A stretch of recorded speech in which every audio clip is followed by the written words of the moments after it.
Hello, so in this video I'm going to be talking through some key tips on how to answer A-level history source questions. Obviously for different exam boards there'll be slightly different focus, perhaps different structure, but in general there are some general points that we can talk through that will apply to all source questions for A-level history. So the plan for the video is that I'm going to talk through the inquiry, so addressing the question, discussing provenance and kind of unpacking that, making inferences based on the source content, bringing in relevant own knowledge, and also discussing limitations of the source. So to begin with, focusing on the inquiry. So the inquiry is just what exactly the question is asking for.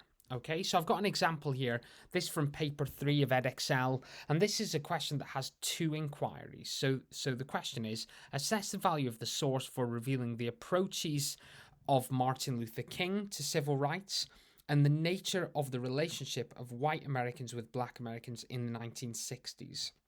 So when you're answering this question, when you're making your inferences, when you're discussing provenance, when you're bringing in your own knowledge, limitations, it should apply to those two inquiries. We're not worried about other things. It's the approaches of Martin Luther King to civil rights and the nature of the relationship between white Americans and black Americans. So always make sure that your inferences, your points on provenance, your own knowledge, any limitations are relevant to the exact inquiry that's being asked.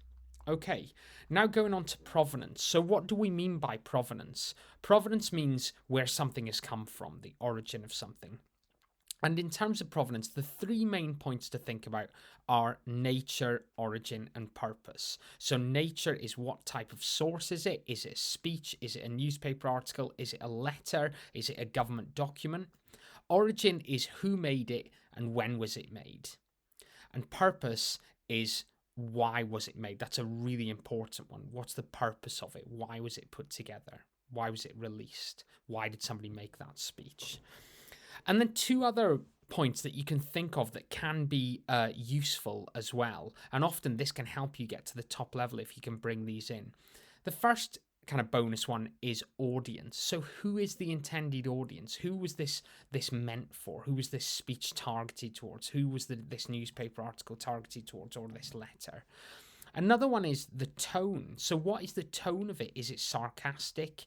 Is it sympathetic? Is it official? Is it celebratory? And that can help you kind of unpack the provenance and further weigh up the value of the source. So they're the key points on provenance. So let's have a look at an example one. Again, it's from the same question that I just mentioned. And this is the provenance point before we get to the source. So before you even get to source, read through the provenance, highlight the key points, annotate it. So let's read through this. It's from a letter written by George Jackson, a black prisoner in San Quentin Prison, California, to his father on the 11th of April 1968. Jackson was born in 1941 in Chicago and later moved to LA.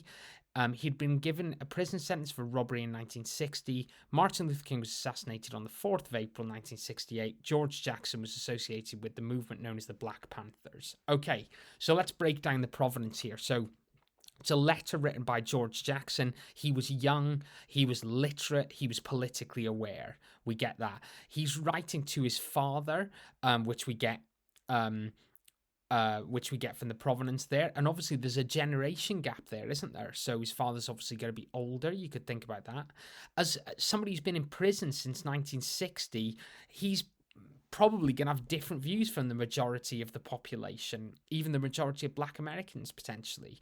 Also, he's in the Black Panthers, so that's going to have an influence on his views, isn't it? Also, it's written just 1 week after the assassination of Martin Luther King, so we'd maybe expect that to be more sympathetic. It's really in the shadow of this event. Okay, so hopefully that's a helpful example of how to break down the provenance. So kind of nature, origin, purpose, and just looking at those kind of finer details. But the provenance is really, really, really important. The next key skill in answering source questions is making inferences. So inference just means reading between the lines. And when you do this in your source essays, it's really giving a quote and then this means that, saying this means that. What do we get from this quote? So I haven't put the whole source here, and I'm not even going to read through this. You can pause the video and read through it if you want to, but this is the first kind of half of this source, and the kind of inferences we get from this is that it shows that George Jackson had respect for Martin Luther King, even though he had a different approach. So you could just use a quote from here that supports that. And then to say from this, we can see that Jackson has respect for the approach of Martin Luther King, even though he's a Black Panther, he's got a very different approach to civil rights. He also shows appreciation for Martin Luther King, speaking out on the Vietnam War. So again, a respect and appreciation for what Martin Luther King had done, by speaking out on the Vietnam War. So kind of be reading between the lines. What do we get from the content of the source? That's what we mean by inferences. Okay, the next key skill that you need to do when you're answering source questions is bringing your own knowledge to help you make a judgment on the value of the source. So does your own knowledge support or challenge what the source is saying? Really, this question is focusing on the value of the source, so it's probably going to be supporting it in some way. So I've just put the provenance box just to remind us of the dates, but what helpful knowledge could we bring in on this source? So we think 1968, civil rights, Martin Luther King. So as we've said already, Martin Luther King's recently been assassinated. In 67, he spoke out on the Vietnam War. Martin Luther King obviously had earlier successes with the Montgomery bus boycott, the March on Washington, the Civil Rights Act, Selma, and the Voting Rights Act. But in more recent times, less success. So Chicago campaign of 65, 66, and the Poor People's Campaign of 68. Also, in 1966, really 65, 66 onwards, we've got the emergence of the Black Panthers and more radical groups, and kind of Black Power and things like that. So that's the relevant own knowledge that you can bring into this question. So think about, what relevant own knowledge do I know that I can bring in to kind of support or challenge what the source is saying? Okay, finally, another thing that you need to do in source questions is to discuss limitations. So how is the source less useful?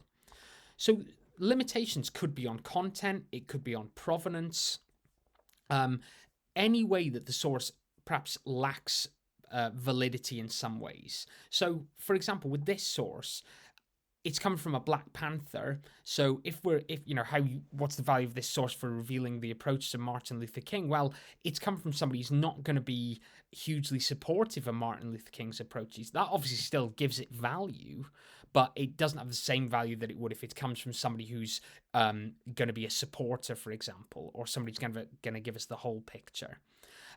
Also, by 1968, the context of this source, Martin Luther King has had less success than in recent years. So that might also taint the view of Martin Luther King, perhaps. And the second inquiry there, the nature of the relationship between white Americans and Black Americans, the source really isn't focused on that. If you read through it, it's more talking about Martin Luther King. So you have to work quite hard to make the inferences about that second inquiry. So that is definitely a kind of limitation of that one. So the focus of the source as well. Okay, I hope that was useful in terms of just breaking down the key skills that you need to use to answer history A-level source questions. If you've got any comments or suggestions or questions from that, please just leave a comment below. Thanks for listening.